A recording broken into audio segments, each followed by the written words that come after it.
The Doctor does lie, but does he really lie that much? If we did a tally, how many actual lies would he have said overall? Is that the tally? Oh, maybe. You don't know. The tally. I'm still hoping. Speaking of things that have been wrapped up, is that ever coming back? Because I hope not. It was really. I hope not. It was pretty dumb to begin with, but if they're gonna, I don't know. It could only go up, though, right? Like, it could only get better from there. Yeah, famous last words. Yeah, I guess so.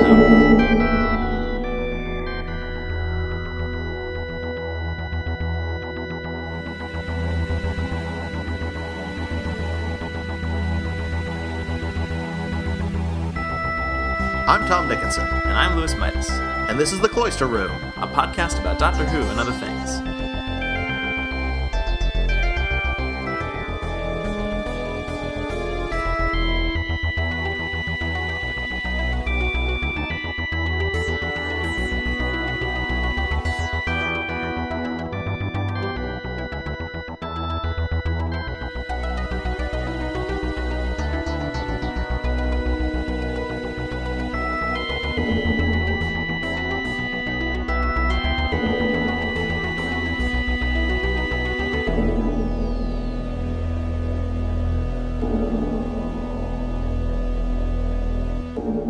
I actually took notes this time. I don't usually take notes. Wow, really? Yeah. Just that many things to say, or you just thought you'd try something new? Well, a little both. Well, it's important. I think so. Yeah, so the Pandorica opens and the Big Bang. Yep, both of those. Mm-hmm. How did you feel about them? Well, I mean, I really liked when this first aired. I loved it. I thought it was amazing. And, so I was nervous that I would not like it as much, but I absolutely did. I really think it does. It really does kind of hold up, I think. Yeah, it's crazy how well it holds up, I think. Well, yeah, and I remember really liking the name of the Doctor. That was the one that was technically the finale of Series 7. Yeah. I remember really liking that, but I still think that this finale was probably my favorite of all the Matt Smith finales. Yeah, I've kind of gone up and down on it. Uh-huh. And I think actually it's improved in retrospect now that we're out of the Matt Smith era. And because this is the first time I've watched it since watching Time of the Doctor. Ah. And having all of those narrative concerns, basically every narrative concern that's brought up here is either wrapped up or we just assume it's never going to be wrapped up. So it's done, and now we're looking back on it, and I'm just, I think it works very well. Well, yeah, especially because how it ends, with the Doctor basically spouting all these questions and then getting a phone call about a thing that we now have seen, basically. Yeah, it's kind of nice, and it's sort of, looking back at it, it's interesting to sort of see, like, because you look back at it with this sort of idea of like, oh yeah, I know all those things now, and it almost makes it like feel rewarding, like, oh yeah, they did deliver on all this ultimately, except for the voice in the TARDIS. Yeah, but I think it's easier now to see that the voice, it doesn't really matter whose voice it was. No. Like what's the name of the person whose voice it was? Like well, it doesn't matter. It doesn't because right, because we know, or we have some idea that, it was Madame Kavarian, she and her Splinter Cell, or whatever, her Tom Clancy's Splinter Cell, did something, it was, trying to sabotage stuff, and so, at some point, she probably had some henchman go into the TARDIS and plant that recording. I don't know, but it doesn't matter. I mean, it does, we know, because we know... It could even have been River. It could have been. She could have been throwing her voice. We don't know. Maybe she's... Or do you think maybe she was hallucinating this voice? Because I don't remember if anyone else hears it. Well, that's interesting, because no one else does. But I meant it could have been River at some other point. Oh, yeah. Like when River was still working with them, like in Let's Kill Hitler, for instance. She could have like planted something on the TARDIS. Yeah. That has only now caused this to happen. Yeah. Are you talking the voice of the explosion? Well, I mean, she could have like given the TARDIS a virus. Yeah. Which causes it to explode, and prefaces that explosion with a screen cracking and a voice saying "Silence will fall." Kind of like how I don't get viruses a lot, but in television programs, if you have a virus, your screen's gonna go blank, and then a stupid little animation is gonna come up with like the voice of the hacker saying like, "You got owned, send me $1 million," or something like that. That's what happens on TV, right? That is what happens on TV. And this is a TV show. Yes, it is. It definitely is. And that is the Doctor's TV. Right. So I think yeah, so it stands to reason that, Time Lords could watch this episode and be like, "Psh, that's not how you give a TARDIS a virus." But we're none the wiser, and we think that this is how TARDIS viruses work. Right. Right. And I've been hanging on to the idea for a while now, and I guess I don't know how well established it is, but I've come to almost assume that it definitely was something River did that caused the TARDIS to explode. Because like Occam's razor or whatever, she's in the TARDIS, she's been known to be brainwashed. Something. Yeah, I think that's fair enough. I mean, I don't know if like Stephen Moffat has ever directly said that, or if it's ever even been suggested in like in anywhere in the show. Right.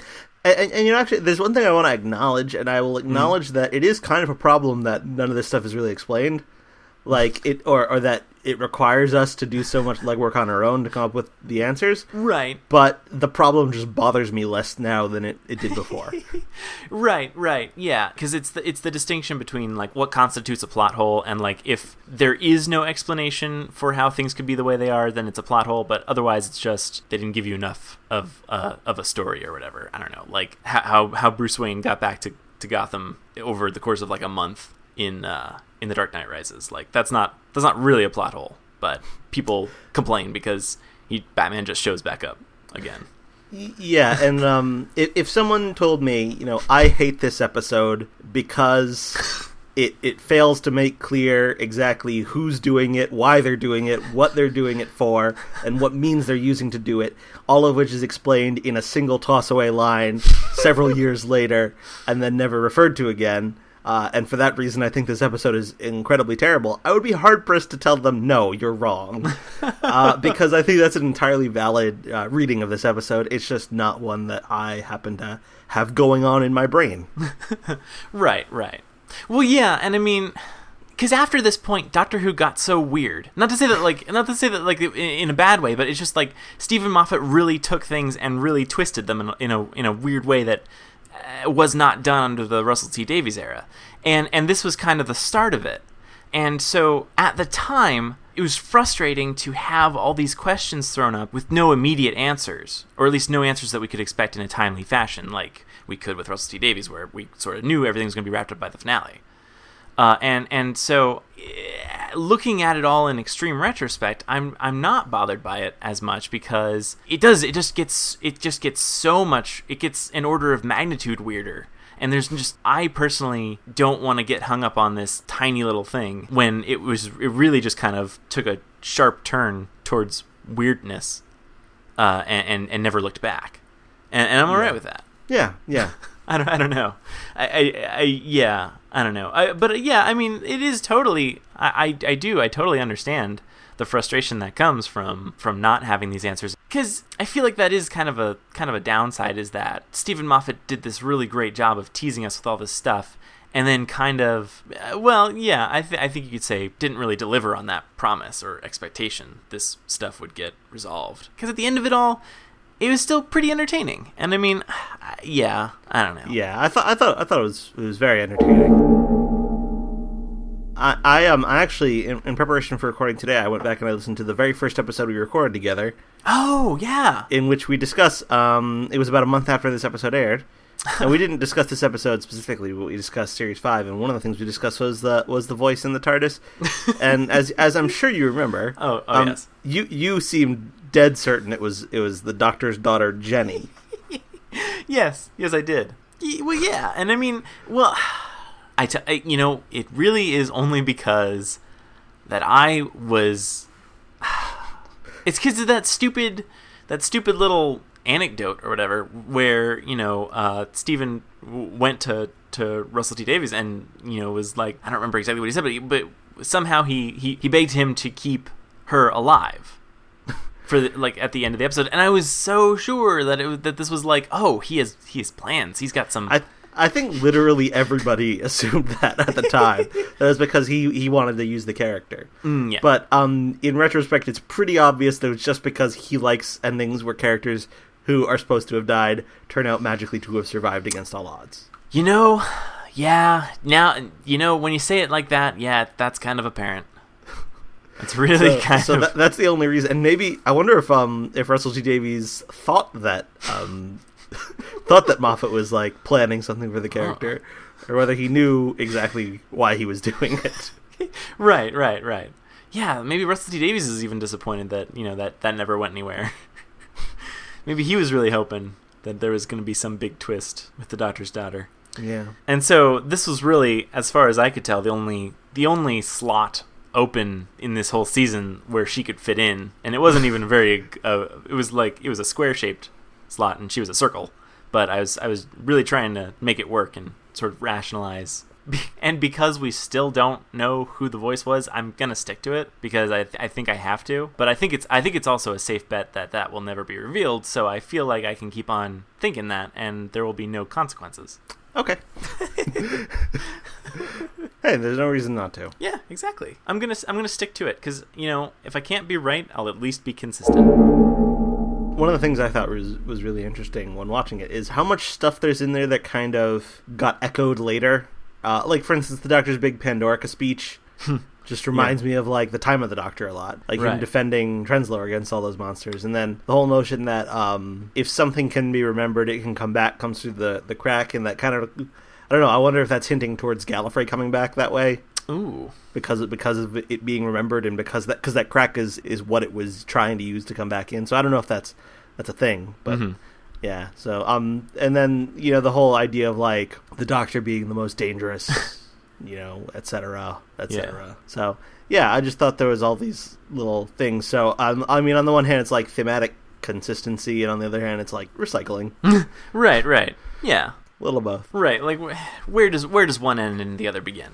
I mean, who could really say? Certainly not me. Right, and then there's, you got stuff like... kind of that idea like, oh, I hate good wizards and fairy tales, they always turn out to be him. That sort of idea that, the Doctor gets mythologized a lot. And, you see that in Series 6 with there was that one soldier who, or just more broadly, like, there's whole cultures that have developed around either the idea of worshipping or fighting the Doctor and things like that. Mm-hmm. It's all over the place. There's also the idea that the Doctor is trying to figure out something about the companion, like Amy's life not making any sense. Mm-hmm. So, there's a lot of recurring stuff that we start to see here.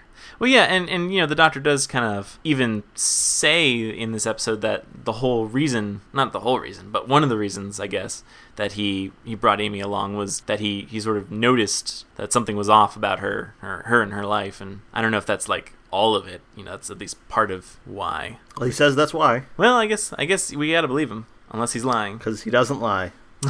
Right. Wait, when... It's been a long time since I watched Series 5. Is this the first time River says, Rule 1, the Doctor lies? Is this the first instance of it? I'm not sure, because I know it's not in, I don't think it's in Silence in the Library. No. It might be in Time of Angels, Flesh and Stone. Yeah, it could be. I'm not sure. Because that is a meme that gets regurgitated a lot. Yes. And because it solves... It's a way to solve so many problems. It solves so many problems, but also infuriates so many people just by virtue of the fact that it's hard to have a discussion about Doctor Who and about the inconsistencies or paradoxes or whatever when you can just chalk it up to the Doctor lying. Yeah, especially since he's the primary deliverer of information on the show. Right. Yeah, that complicates things somewhat. But there it is, and they can't take it back, and I don't know. Maybe one incarnation of the Doctor should just not lie at all. Should just be the Jim Carrey version. I was gonna say like George Washington, but okay. Because that is a Jim Carrey movie, isn't it? That is a Jim Carrey movie. That definitely is a Jim Carrey movie. Yeah, I haven't seen the film. Nor I. But yeah, I'd watch a Jim Carrey version of the Doctor. Who can't lie, or is that's just an added? Well, I don't know. I mean, like, he does a good dramatic turn in Eternal Sunshine of the Spotless Mind. All right, yeah. I don't know if you've seen that. I definitely have seen that. And he's also pretty good in The Truman Show. I mean, like, when he's not doing, like, the super zany stuff, he's pretty good. So if they could, like, kind of tone him down from the zany comedy stuff and do something that's a little more, serious and comedic, then yeah, I think he'd do pretty good. Yeah, I can see that. I could see a lot of people as the Doctor, so, But yeah, no, yeah, sure. Why would Amy's favorite book be Pandora's Box? I don't know. Whose favorite book as a child is The Myth of Pandora's Box? Well, okay, so come to think of it, I know the gist, obviously, because they give a basic summary, but I don't think I've ever actually, like, read an account of the story. Like, I don't think I have either. Like, I mean, I just know it because everyone knows it, but I don't, and I mean, we even have idioms based on, well, basically just directly, like, it's a Pandora's box, but, like, I don't know if there's anything good. Like, is there anything good in that story that, like, would make that, like, be, like, an awesome story? Not that I know of. Yeah, I don't know much about it. I mean, I think that's one of several things in this story that it doesn't really make sense, but it has to be true in order for the plot to work. Right. Like, for instance, the notion that the Pandorica has a restoration field because it's a perfect prison which is designed to keep its inmate alive forever. Right. Well, like, that seems to me like it would be astonishingly difficult to do, and there's no good reason to do it. As far as I can tell. Well, yeah. At the time, yes. Although, if we know that Missy has this sort of soul absorption technology, as showcased in Series 8, or whatever it is, possibly, it's possible that keeping them alive would keep their consciousness trapped, I believe... Oh, keep them from going into Missy's thing. Missy's soul trap, yes. Well, maybe they know about that. Yeah, you think? It's possible. I mean, where the Cybermen were involved, right? So. Yeah, that's true. I don't know which brand of Cybermen, but yeah. Yeah, so they could know that, like, oh, well, nobody's really dead, especially here on Earth. I mean, I'm assuming it would have still been... I don't know when she set that up, but it was implied, I think, that the mythology surrounding an afterlife came from that. So maybe... So a long time ago. Right. As long as there's been the concept of an afterlife, which I'm pretty sure was in ancient Rome. So probably. I think so. Wasn't Hades? True. Yeah, some concept, some kind of concept. So yeah, I think it stands to reason that even though they're dead, maybe they're not really stopped. Okay, well, then that makes sense. You'd want to keep them alive, but in stasis for literally forever. Yes. Mm-hmm. Well, okay. Yeah, I think that makes sense. I'm gonna say that one makes a lot of sense. Sure. I mean, like, once again, this is a lot of outside of the box working of headcanons to achieve this idea that it makes sense, and I'm definitely a lot of somersaults, but I think we get there. I guess we do eventually, and that's all that really matters. I think so. It's not about the journey; it's about the destination. That's exactly right. That's right. That's why there's so many great stories about destinations and none of them about journeys. Exactly. Yeah, although that premise really was kind of dumb. At least it definitely sounded dumb when I first watched this episode. Although I didn't really acknowledge it because I was just like, all right, yeah, whatever. Because you have to accept it as being like, oh yeah, sure, of course you want to keep this person alive so they can't escape by dying. Yeah, it's there specifically to get them out of that situation. Mm-hmm. But I'm inclined to kind of forgive that because it's then used to get them out of other situations in, like, a creative way. Mm-hmm. Like, oh, if it can do X, it can also do Y, and then it can also do Z, all for reasons, or sorry, Z, because it's a British show. It's very important. Yeah, because so, like, and all of that is done sensibly. Like, oh yeah, sure, it makes sense that if you take that restoration field effect, then that could be used if the exploding TARDIS can destroy reality, and we have a restoration field that can restore stuff, then you should be able to rig up a way for that restoration field to restore reality. Like, that does make a certain amount of sense. Yeah, sure. In a way that only Doctor Who can make sense. Exactly. Yeah. It follows a kind of logic. Right. Exactly. So yeah. Obviously it was the whole thing is introduced just to make that bit of story work, and there's no real good in-story reason that's explained for why that bit of technology is even there to begin with. But right. But oh well. Yeah, we'll let it slide. Ultimately, who cares? Ultimately, probably no one. Well, no, I'm sure someone cares. There's some... Okay, so I did what I always do when I watch this with subtitles on, and I remember hearing this line, and I remember thinking I misheard it, and just kind of rolling with it, but with subtitles on, I confirmed this is actually the line, and I think the Doctor's making a joke here, and it's a joke I don't get, and I'm kind of hoping that maybe you can explain it. Sure. So it's when they first get under Stonehenge, and they're picking up the signals from all the different ships of all the different species that are circling around, and River picks up the signal from the Sontarans, and then the Doctor goes, "Sontarans talk about Cross. Who stole all their handbags?" And I confirmed it is actually handbags. Yeah, okay, that's right. That I don't get that either. Right? That is definitely the line. It's definitely the line, and it definitely feels like it's delivered in the cadence of a joke, but I don't know what the joke is. I don't get the punchline. Well, the punchline is, who stole all their handbags? That's the punchline. Right. I'm with you so far. But beyond that, I was thinking, okay, maybe this is some classic series thing. Like, maybe in the first story they appeared in, they were either carrying handbags or there was some plot involving handbags, but I don't know it. And so this goes over my head. Yeah. Hang on. If I go to Google and I punch in try Googling Sontaran handbags. That's what I'm doing. Sontaran Okay, I got handbook, handle, handbags is the third one. Third one down. Oh, it's the quote is the first thing that comes up, but it's a quote. It's attached to a Yahoo Answers. Ugh. Yeah. Okay. The only answer, which is marked as the best answer, this person thinks it may be a reference to the Haka handbag incident with the All Blacks rugby team. I don't know what that means.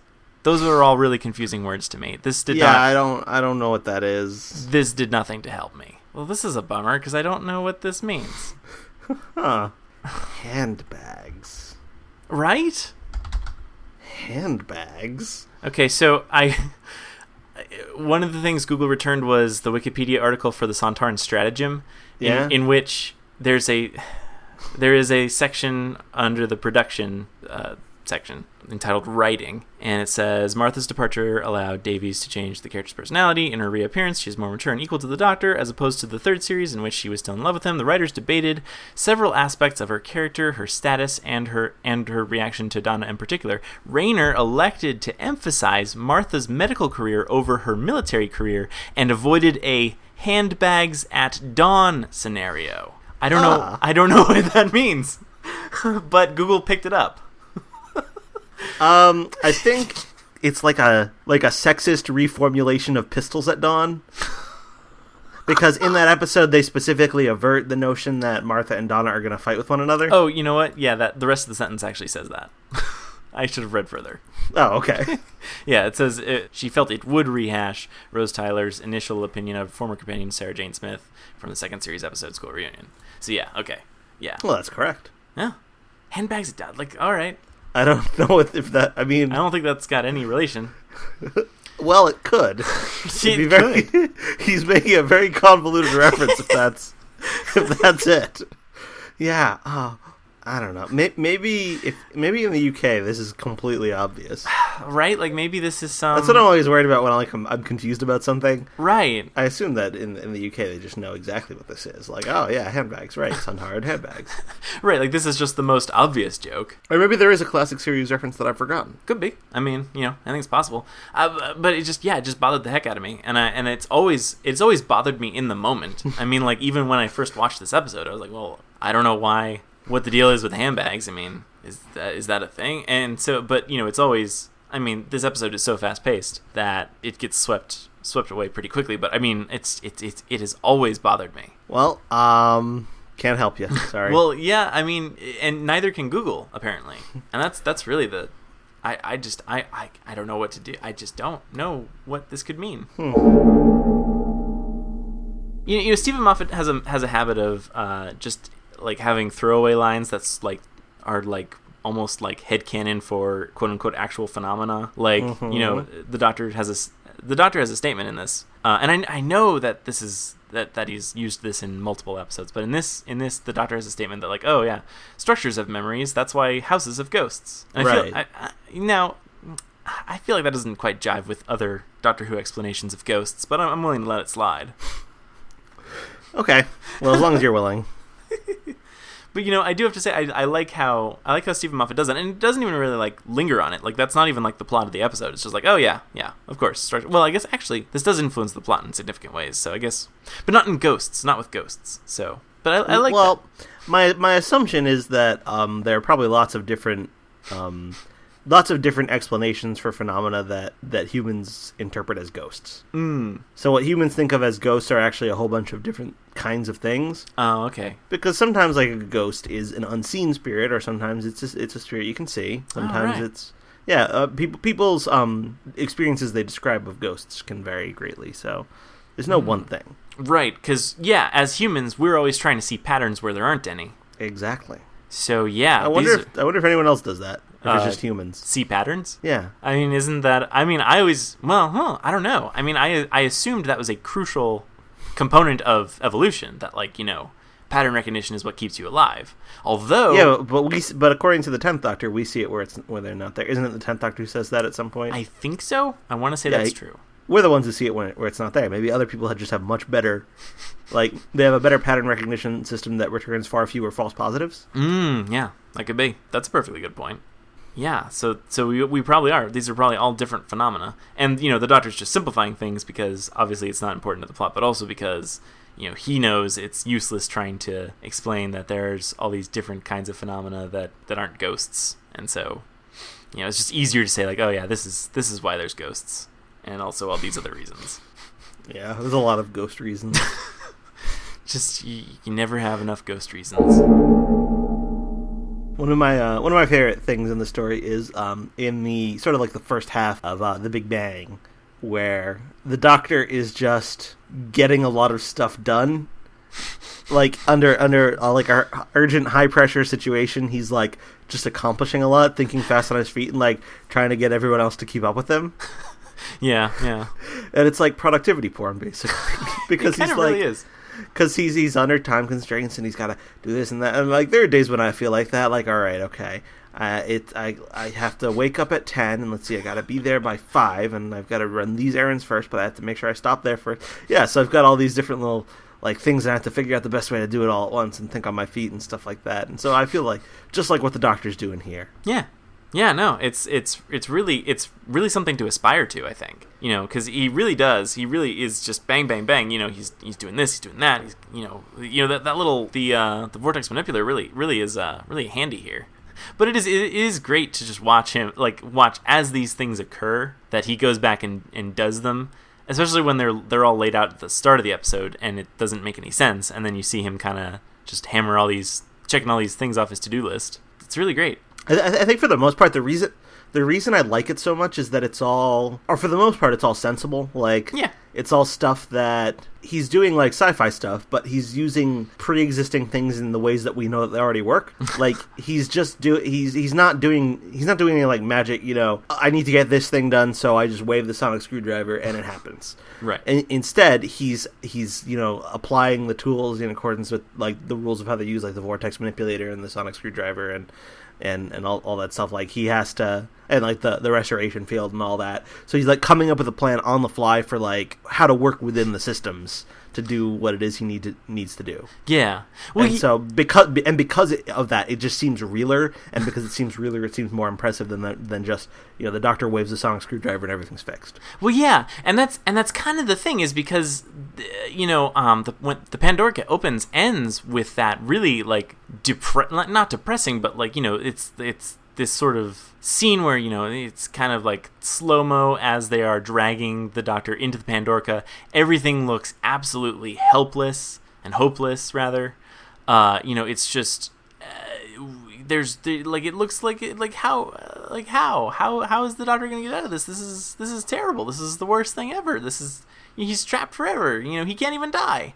And then immediately with the start of the next episode, Rory's sitting there with Amy's body, and he's all depressed and sad because the universe is ending. And then all of a sudden the doctor appears, and the doctor seemingly has a plan, and everything is going fine. And it's just this immediate sense that the doctor has everything under control. He's figured it all out, and it's all working together, and it is all this intricate machine that he has rigged out of a kettle and some string, and it's all working, and it feels, it's so amazingly exciting, I guess. Just like even in the first opening scene, where you just get this sense that like, oh, well, because it looks so terrible and hopeless, and then all of a sudden, well, here's the doctor, and now he's doing all these crazy things to fix everything. And I think my favorite part of it is that like he seems so much like he's got a plan, and then you don't understand exactly what's happening or why, but then as you go through it plays out and you understand what's happening. Here's why he takes the drink from her hand, here's why he does this, here's why this happens, here's why that happened, here's why he says the thing about the top pocket. And then just as soon as all of that has played out, the doctor from 12 minutes in the future materializes and then falls down and apparently dies. Right. So exactly like when you're at the height of like, oh, the doctor's got this exactly where he wants it. Then the worst thing happens, and then he just keeps rolling with it until it catches up to that scenario, and then they find out that he's still alive, and then that's essentially what he's also doing. Like from then on, he's still spinning a plan, even though you don't quite realize until the end exactly what he was planning. But you realize that he sort of plans. He sort of ends up taking Amy into her room, young Amelia into her room, and gives her a message that has the coded something old, something new, something borrowed, something blue built into the story he's telling her to plan for her to bring him back. So like at every step along the way, like he keeps sort of alternating between working from a plan and then like random complications get thrown at him, which seem like the worst possible thing that could happen. So then he thinks on his feet and he gets back on his feet. And I think that's one of the most satisfying things to see the doctor doing for me. Yeah, and that's really true. Like, I feel like this is probably the best, like the best he's ever been at that. Like, I don't think he's ever, like, even since, I don't think he's ever quite had to think on his feet quite as much as he did in this episode. And it really almost is just purely him thinking on his feet over and over and over again, and then executing a plan based on those thoughts, on those foot thoughts. And yeah, it's amazing. It's just so amazingly well done. And it doesn't get old to watch. Like, I mean, this is probably like the third or fourth time I've watched this story, and I still love it. And I don't know if I could say that about any other finale. No, I think, I mean, I actually really still like Last of the Time Lords a lot. Yeah. And I think Bad Wolf Parting of the Ways holds up too. Yeah, but I think honestly this probably holds up better than any of the other ones. Yeah. Yeah, and I wasn't sure it would, but I think it's only improved by the context of like, all right, we're now in the Capaldi era and we're looking back, and this is Matt Smith's first finale, so it's almost, it's like a historical artifact now, and it's I think it's only improved that way. It's who stole their handbags. Like, they had handbags at one point. But someone took them. Right, and that would make anyone cross, wouldn't it? I should assume so. Like, if someone came into my house and stole all of my handbags... Every last one of them. There are no more handbags here. I would be upset. Huh. So I understand why a person would be upset, Sontaran or otherwise, would be upset about having handbags stolen. I just don't get how this is a joke. I mean, because I'm assuming it's a joke. Because all the other ones, all the Doctor's other reactions to the various different enemies, they're all jokey. So it stands to reason that this one is a joke too. But I don't know. It could just be a sincere. He's wondering, like, perhaps there's an untelevised adventure in which he tries to help all the Sontarans. Like, he teams up with Sontarans in the hopes of trying to get their handbags back because they've been stolen. But it doesn't succeed, and so he eventually just gives up. And this is just him reminiscing on that. It could be. Could it be the... who is it that they're said to always be fighting? The Rootins or whatever? Yeah. Maybe this is the elephant. Well, that does seem to be the obvious answer, doesn't it? Doesn't it? Is that not, like, could this be why they're at war? I mean, has it ever been explained? Not to my satisfaction. So at some point, this is probably like their Helen of Troy or whatever. You know, they had a handbag of Troy that, you know, they were so upset that, you know, the Rootins came and stole their handbags. Yeah. They launched 1,000 ships. But only 1,000? That doesn't seem like that many. They started with 1,000. That was the first wave. Oh, okay. No, maybe they just took that 1,000 and then they cloned it. I guess so. I think it's got to be. So I guess this is just going to remain a mystery to me. Yeah. You know, if Stephen Moffat were still on Twitter, I would absolutely tweet this to him. Well, you could still tweet it out and maybe someone would answer you. That's true. I could try that. See where, if I just shout into the void, what will happen. Because otherwise there's just no chance that this will ever get answered. Yeah. Because obviously other people on the internet have wondered this, but I just, like, has anyone ever asked Stephen Moffat himself? Like I say, maybe there are some people who just haven't wondered because they know. That's a good point. Yeah, I mean, I guess it must be that in the UK, this is just common knowledge. This has to be, because it's if something is confusing and no one else seems confused, then surely something obvious is being overlooked. Like, right? Like that. Like on a personal level, I must be overlooking something. Me too, obviously. I mean, if you're missing it, I'm missing it. Right. So, America as a whole must be just missing it. Well, I don't know. Maybe it's just you, maybe the rest of America knows too. That's true. It could be. Anyhow, let's move on to a different topic. This is going way too long. This discussion of a single throwaway line. All right. Yeah. What else happened in this episode other than the handbag thing? Oh, I don't know. So, what's the deal with River at the end of the episode? In what regard? Like, how does she know to give the blank diary to Amy if everyone's supposed to have forgotten the Doctor? That's a good question because the whole, like, you know, because the memory thing kind of works weirdly at different points, and, you know, there's different explanations for why it's working the way it's working. Like, you know, Amy can remember the soldiers in Flesh and Stone, even when the soldiers can't remember themselves or each other, because I guess they are, like, she's not part of the same time stream, or she's a time traveler, and so she sees things differently. But I don't think that squares quite with River. I don't think River would be able to remember the Doctor, even if, well, I could be mistaken. I guess maybe before she even met the Doctor, although I'm not entirely sure when she could be first said to meet the Doctor. Well, when she was a baby. Well, yeah, right. So she started very early. Well, I don't know. Maybe it is because of her genetic alterations or whatever.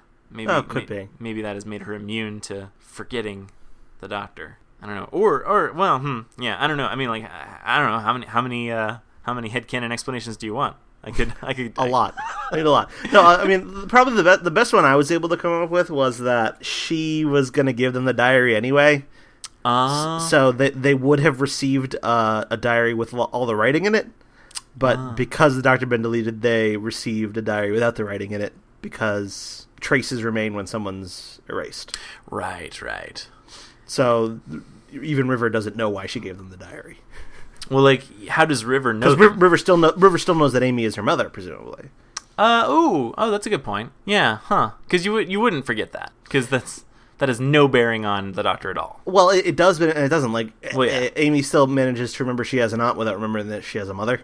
That's true. So things aren't like cleanly removed. Well, right, and that's kind of the thing, though, is because it would be I guess not necessarily, but I mean, it should be impossible for you to exist without having parents. So, I mean, even if you can't remember what happened to those parents or remember anything about those parents, you can just presume that you have parents. Or you had parents at some point. Right. Something caused you. Presumably. But that's true, because even in the 11th hour, she talks about how her mom used to put faces on the apples. Oh, yeah, she does, doesn't she? Yeah. So she remembers that, at the very least. It could be, because they also, who knows how these cracks really work? Because in the Silurian episode, Hungry Earth / Cold Blood. Cold Blood, yeah. In those episodes, after Rory dies, she can remember Rory for a little bit. So it could be that, like, her mom got sucked into the crack, like, very recently. And so there were still memories lingering before they faded too. That could be. I mean, maybe. I don't know. But so there's probably like a decay. Yeah. This actually only occurred to me very recently, like while watching this time. But I've wondered for years why River doesn't seem to recognize Rory in these episodes. And I was like, oh yeah, because Rory's been erased from history. Same reason Amy doesn't initially recognize him. So I'm like, is River just lying when she refers to him as, oh, that's Centurion? Right. But then I realized, like, oh yeah, she, just like Amy forgets her parents, River would forget her father because he disappeared. That's right. But, yeah. But she somehow remembers the Doctor. Right, yeah. Here's another question. When the Doctor's planning to reboot the universe, River says that what would happen to him is that he would end up on the wrong side of the cracks. Right. So would he show up on Gallifrey? Ooh. Because that's where Gallifrey is, right? It's on the wrong side of the cracks. Definitely on the wrong side of that one crack. I don't know if all the cracks go to the... Although, actually, I don't know how the cracks work. But you conceivably... No one does. Conceivably, he could. That's... Well, I think there's two different things. There's what's on the other side of a particular crack, and then there's what's on the wrong side of the cracks, broadly conceived. Like, I think those are two different things. Yeah. Or maybe I'm wrong about that. I don't know.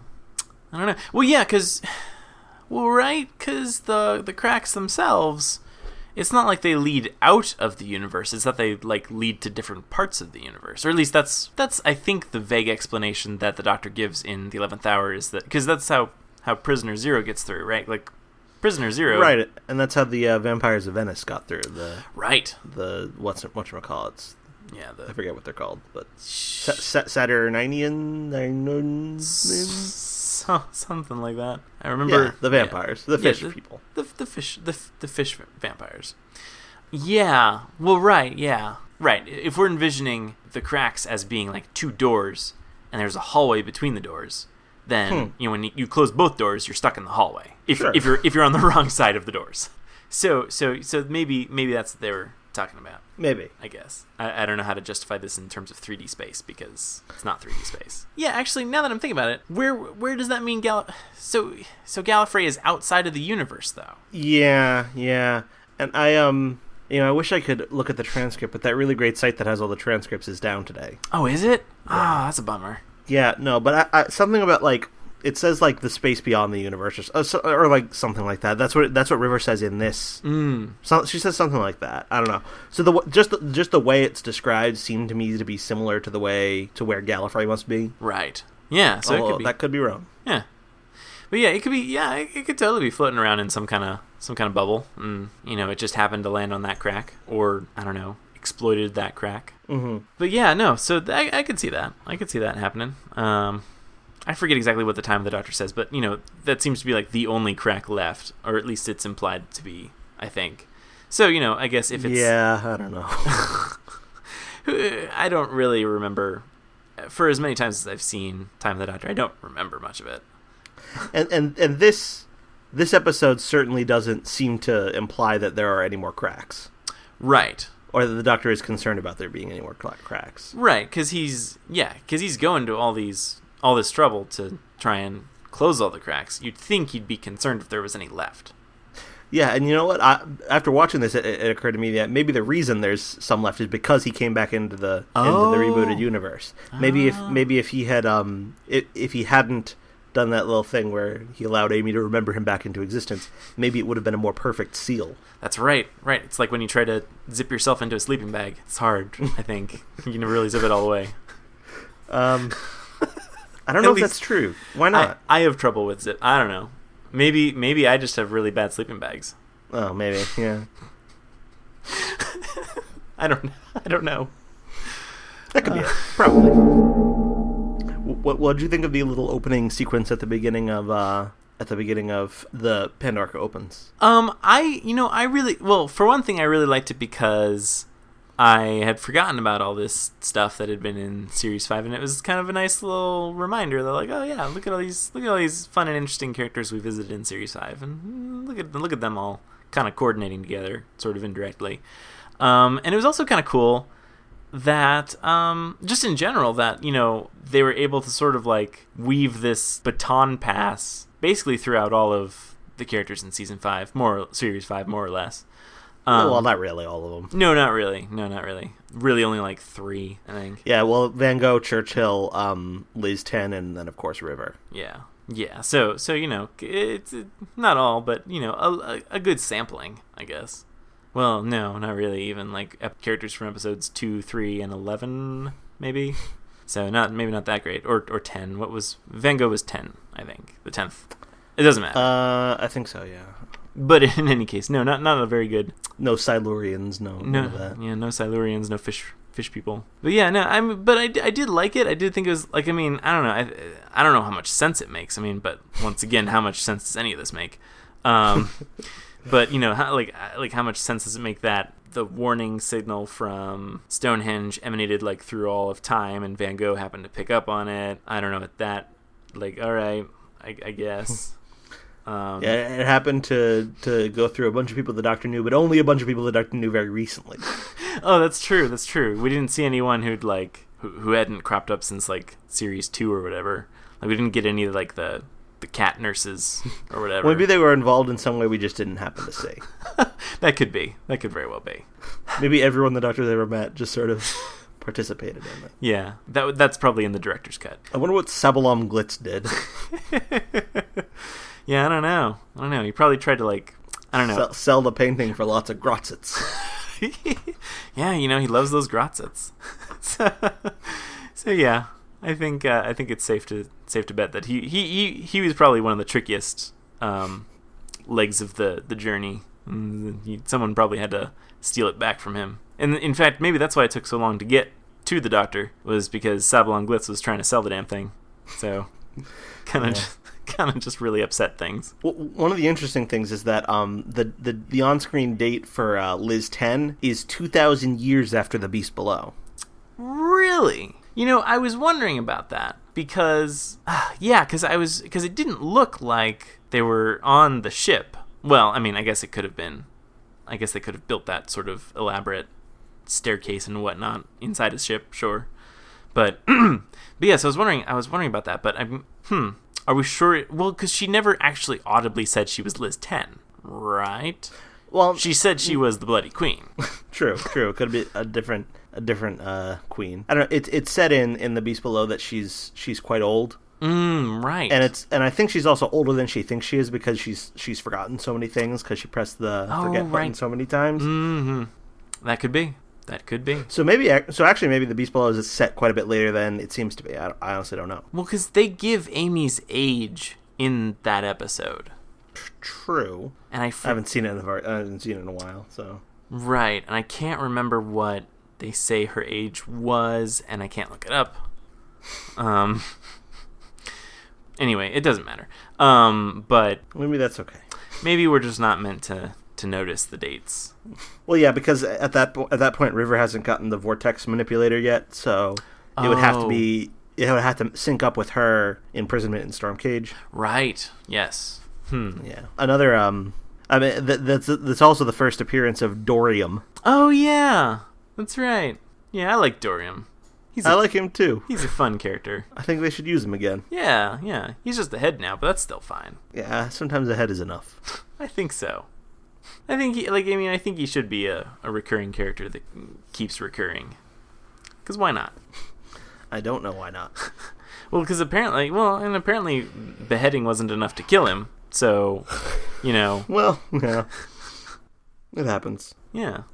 So, I think it stands to reason that, there's no reason he can't keep coming back. Unless, of course, the actor has other commitments. In which case... Yeah. I mean, he hasn't been seen since Series 6 now, right? So... That's right, wow. So that's a while.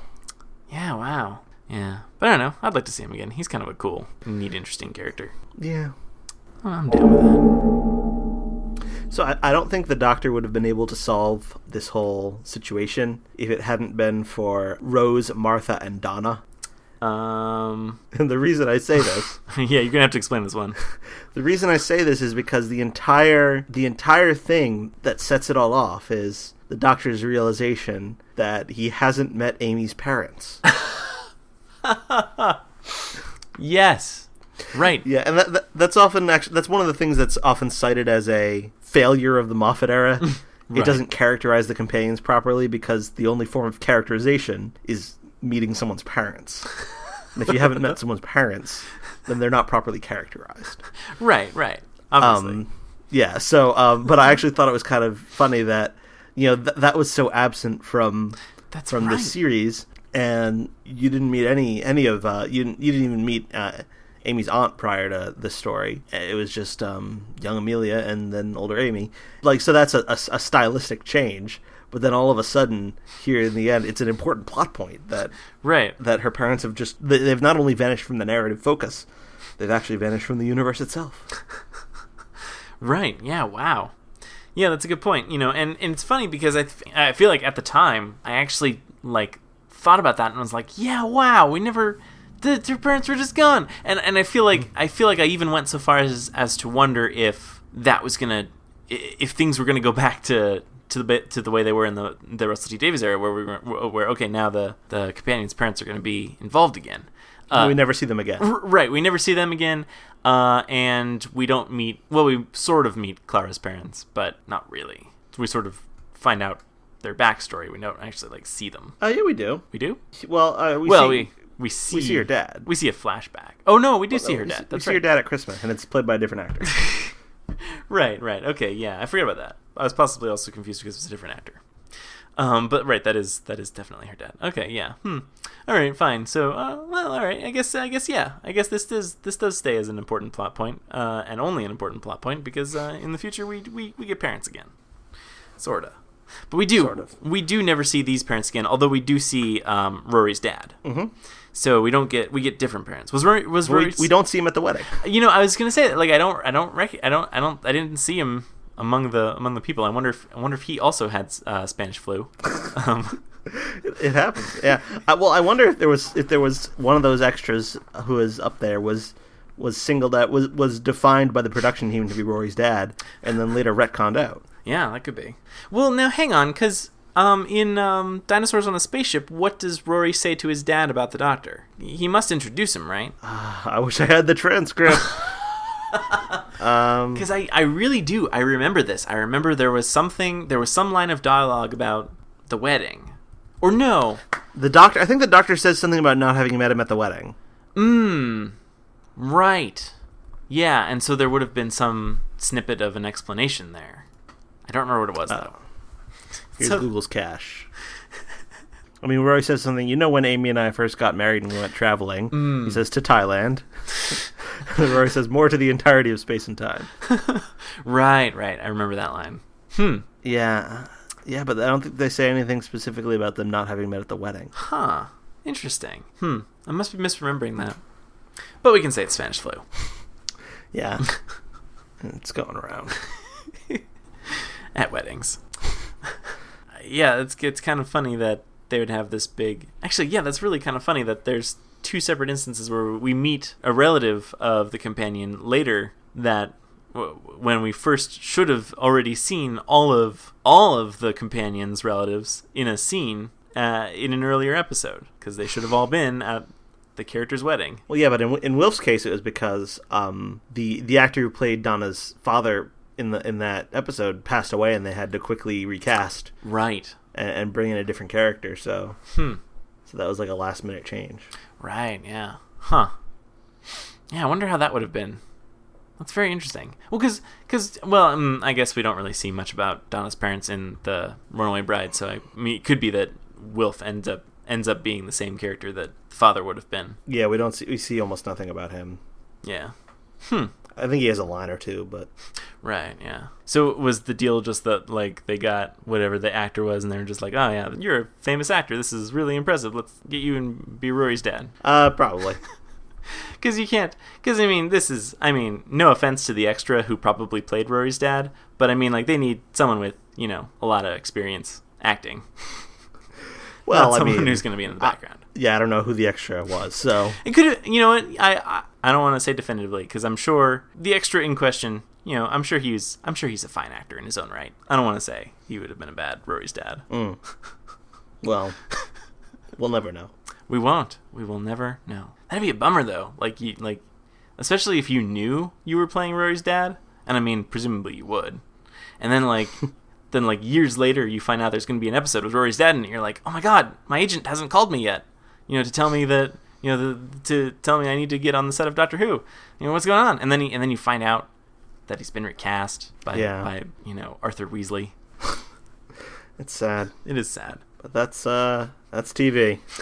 I guess that is TV. There's a particular comedy bit that I want to call out as being one of my favorites in the series. Okay. Is the missing something obvious Rory. Oh, yeah. Where the Doctor just regards Rory as though he should be there. Yeah. Yeah, that's really great. And then when he finally realizes it, he walks back into frame and he pokes him in the chest and he kind of teeters back. Yeah, that's perfect. I love that. And it's something that especially the 11th Doctor would do. And this is something that would definitely, it's the kind of absent-mindedness that is definitely typical of the 11th Doctor, and I think it's really perfect. Yeah, it's very funny. In fact, I actually basically I really like Rory in both of these episodes. I think they're great episodes for him. Yeah, because I feel like maybe prior to this point, I don't know how I felt about Rory, but I mean, because he was kind of, I feel like I didn't like him. Not that I disliked him, but I thought it was kind of. I think I don't remember how I felt. I just felt like I wasn't quite. He kind of felt like the new Mickey. Yeah, I guess that's how you describe that. Like he felt kind of like an extra, tacked on. I don't know, but yeah, he did. He felt like the new Mickey, and then so I feel like I was kind of warming up to him when he died, and then so to see him again, I ended up really liking him. I think as a result of this episode, and I feel like this was kind of the point where I started to really like Rory. Actually, I kind of want to go back and rewatch the other episodes he's in now to see how I feel about him now. Because I don't know. I wonder if it's changed. One thing that is resolved completely to my satisfaction, but people still continue to regard as an open question, was what was the deal with those landing patterns outside Amy's house? What? Is that really still a thing with some people? I think it was in Time of the Doctor when people were talking about which things were answered and which things were kind of left open. Huh. And there were some people who I saw on the Gallifrey subreddit, people asking about that, and I was kind of shocked that had been in the back of their heads all this time. Yeah, wow. When I think it's explained as thoroughly as it needs to be, exactly as thoroughly as it needs to be, in this episode. Yeah, right, because they landed. It's a member of the Alliance. It's not specified which, but it doesn't matter. Right. Probably the Autons. Yeah. They went in, they did their scan, they left. Yeah, it seems fairly obvious. I mean, I'd be curious to know what exactly the issue is. So are they saying that the issue exactly is that we don't know who it was? That's the sticking point? No, I think the issue is that they failed to connect the dots basically. Oh. I think it's just people who didn't pick up on it. All right. Because River kneels down and notes the landing patterns, and she's like, "Oh, someone's been here." And then she goes in, she looks around the room, and then she notes, "Oh, they must have taken blah blah blah." And she doesn't say, "And this must have been the people who landed here." Even though I think any attentive viewer would pick up on that. Right. Yeah. But I suppose it is possible that one's brain could fail to connect those dots. But well, yeah, and my brain frequently does that. My brain, more often than I care to admit, will not connect obvious dots, and I feel really bad about it. But no, this one, my brain was working fine. I connected those dots. So but I mean, like, no, I sympathize. I definitely sympathize with the idea of unconnected dots. I'm sure they're glad to have your sympathy. I stands to reason. Yeah, I can't see what else we need from there. I don't need anything. I just wanted to note it because it is something that I did hear in the ensuing years, but yeah, it's one of those things where the question is completely and thoroughly answered, but people continue to ask it anyway. Well, yeah, and that's I feel like that's kind of the thing with maybe the Moffat era in particular, is that because he throws so many things at you all at once, you end up with all these questions, and then sometimes you end up with questions that actually were answered, but because you were reeling from all the other questions that weren't answered, this one kind of got lumped in. And I feel like that happens. I feel like that can definitely happen. Yeah, it can. It can. Because there are a number of questions which are answered to varying degrees of satisfaction, and who knows? That there's a continuum. Well, the last note I have is that the speaker at the museum, mm-hmm. both the guy on the loudspeaker and the guy in the Pandorica explanation video, mm-hmm. is Nicholas Briggs. Oh. And I just think that's funny, because whenever I hear Nicholas Briggs' voice as being like a random voice, because that's something that happens in Big Finish plays a lot. Oh, yeah. Like if there's just a random need for a random voiceover, like an announcement, or just a one-off character who's like just the cashier who only has one line. Sometimes it'll just be Nicholas Briggs, because he's there. Well, yeah. And so when I hear that in this, it puts me in a mind of like, oh, it's just like in Big Finish. Wow. Huh. Well, yeah, and you don't really think about what Nicholas Briggs sounds like when he's regular talking. Well, I do. Well, all right, you do.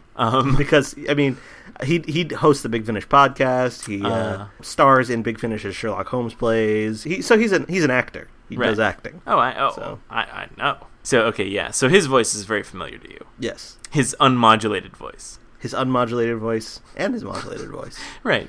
But yeah, no. See, I've heard his voice because I've watched things and behind the scenes stuff and whatnot. I couldn't pick it out. Well, obviously I can't pick it out because I didn't notice this one. Huh? But that's interesting. But you can get away with that because he sounds nothing like a Dalek. He doesn't sound very much like a Dalek at all when he's not using the ring modulator. Right.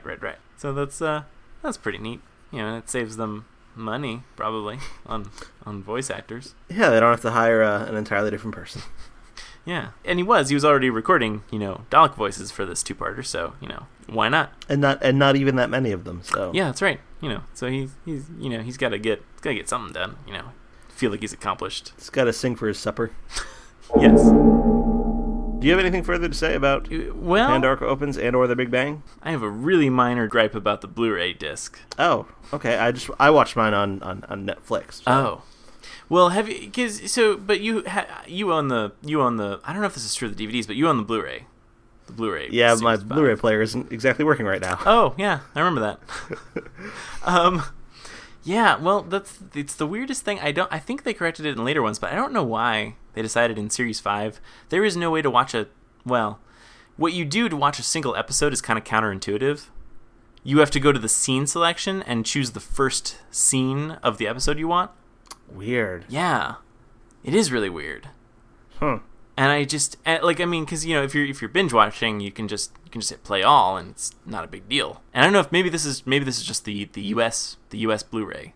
Maybe it's fine in the UK. Maybe they got their own stuff sorted out. But maybe this was just like they were trying to stick with Stephen Moffat's changing of everything, and sort of subverting everything that had come before, and so they just decided they were going to do something really bizarre with the Blu-ray menu. But there you have it. I don't know. That just bothers me, and I feel like I got to complain about it, even though I don't know what good it does, because the production team has already manufactured several series after, and I think it's probably better.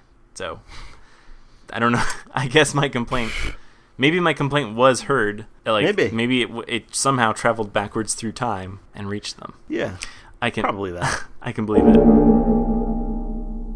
Another super minor thing is that the Doctor is shot by a Dalek in this, but he doesn't die. Yeah, I assume that's because the Dalek was not fully restored yet. Yeah. But so the weapon wasn't at full power. Yeah. And then that makes sense. But how come either... I don't like saying things that make Time of the Doctor more worthwhile, but it seems weird to me that no one really questions the fact that the Doctor does not start to regenerate. And I guess there are circumstances in which the Doctor will not regenerate, and I guess everyone could be working under the assumption that the Doctor just dies without regenerating. I mean, like, because obviously the Doctor doesn't die in this. That's obvious. Well, do Amy and Rory know what regeneration is? They probably don't. I guess I'm more and I guess the Doctor doesn't really care that he's not regenerating. Or I guess he knows. I guess he must know that he's not going to regenerate. Yeah, he has no intention of living. Right. Because at that moment, I think he's planning to die, and it's only later that he comes up with the whole surviving plan. Right. But would he not be... Well, no, okay, right. So at this point, he must know, and this is why he's not surprised. Or, well, you know, whatever.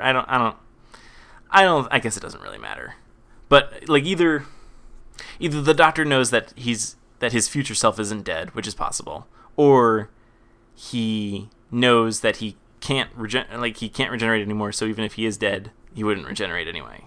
Well, I think it's a moot point because he's planning to reboot the universe with himself on the other side. Right. No, but I mean like the 12 minutes younger Doctor. Oh, right. Yeah. The 12 minutes younger Doctor sees himself die, and at that point it's new information to him that he's going to die, and he works with it. But yeah. I don't know. It doesn't matter, I don't think. But it makes sense that he's not concerned about his own regeneration. And that's the thing, is that at that time, without having seen series 6 and 7, we would assume that if the Doctor is really dying, he would regenerate there. Unless, once again, it's one of the circumstances in which he doesn't regenerate, which I guess leaves a lot of wiggle room. Yeah. I'm not terribly concerned about it. No, I'm not. I wasn't concerned about it at the time that I watched the episode. So I don't. It would be dishonest of me to be concerned about it now. So I can't be. But I'm just pointing it out there. That it's just, this weird thing that in retrospect, I guess, doesn't matter.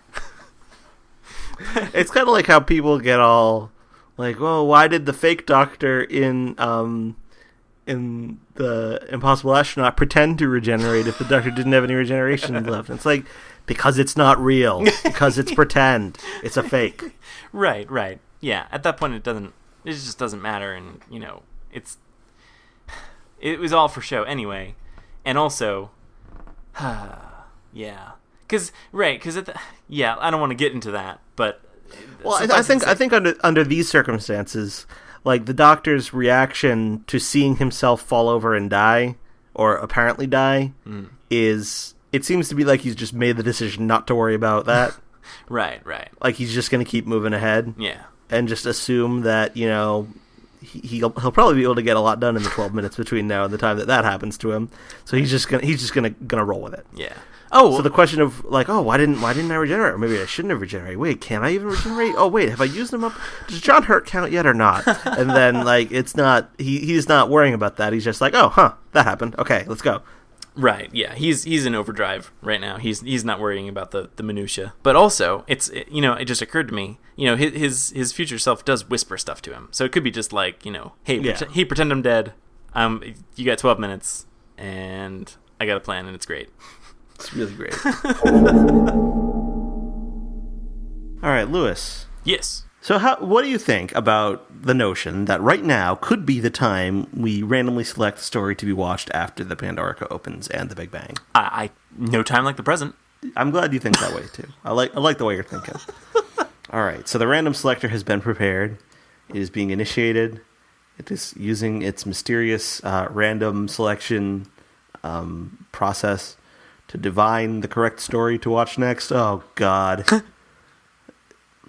Next is the Celestial Toy Maker. Oh, boy. The Celestial Toy Maker. No. A classic of Doctor Who. Racism? I mean, a lot of people really like this story, and the notion that it's racist is not like a popular notion. Oh. Some people think that's just crap, but I think we'll talk about it when we get to it. I'm sure we will. So now that's a first Doctor story. That is a first Doctor story. Okay. And I don't want to like prejudice you for it against it, but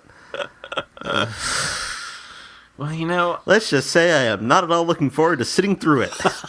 Well, now it's also missing, right? Mostly, yeah. Okay. I think there's one episode is in existence, the fourth one. Oh, okay. Unless I've got that the wrong way around, but So that means it's available as like an audiobook. Yep, you can get the audio version and then watch the remaining episode. Maybe that's what I'll do because I can't sit through this recon. Yeah, it's four parts. Okay. It features the Doctor, the first Doctor, and Stephen and Dodo. Ah, good old Dodo. And the first three are missing, and then the fourth one exists. And oh my god. Okay. Well, I know you're dreading it, but I'm a little excited.